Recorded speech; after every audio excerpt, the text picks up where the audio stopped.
How many times have I sat in this very office and people have met with me to say, why should I come to this church basically? Or what should I look for in a church? So I'll ask them, I said, well, what are you looking for in a church? And usually it's things like this. It's style or approach or emphasis. Like, are there going to be people my age there? My interest? Do they sing the songs that I like to sing? Is it a church that reminds me of when I used to go to church, or if I had never been at church before? Can I connect with people? All kinds of things. And listen, let me say this before I get into this.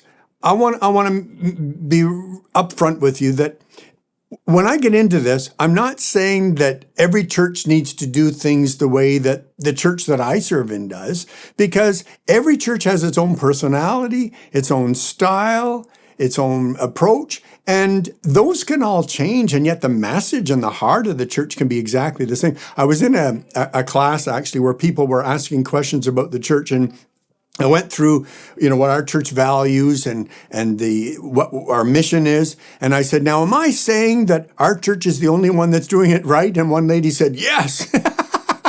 So we're not looking for a fan club here of a certain way of doing church, certain style. But here's the thing. Here's the kicker. And this is the biggest piece of what I'm going to say. It's Jesus' church.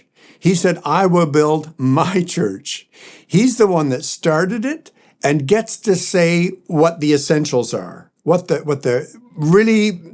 doing church and being church really is. And so when you look at the church that he started in the first generation, and he sent out his disciples to start these communities of faith in Jesus where people could hear the good news and come to him, there were basically 6 characteristics in that church that he said you need to look for these things. All right?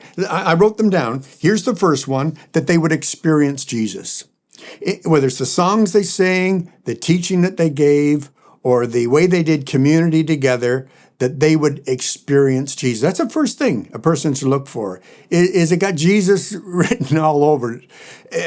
Then reflect the demographics. If you go into a church and it's all just one cultural or nationality, and the cities like mine, Toronto, where one of the most multicultural cities in the world, I just sort of, is it reflecting the community that you live in? The people you go to work with or school with, are they sort of represented there? So in the Acts church, there were people, it's described this way, from all different nations living in Jerusalem, and that's who became part of those 3,000. You can read about it in the book of Acts, chapters 1 and 2, 3,000 people that became part of the church in its beginning days there.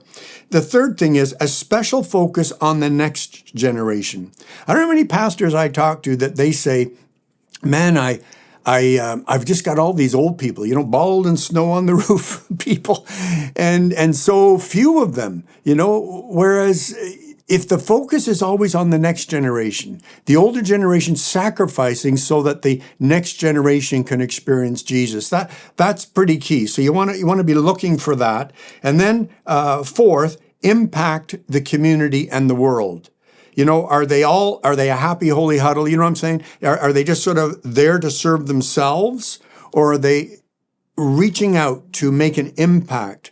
Could be food bank, could be just doing good things for the community, for outreaches to the community. And then the world, when there's a crisis in the world, are they helping out? Are they first in line to sort of say, what are some real credible charitable organizations that we can partner with to get boots on the ground for a human crisis, so that we're helping in the name of Jesus? And then unified in mission. Now, unity, unity doesn't mean sameness, right?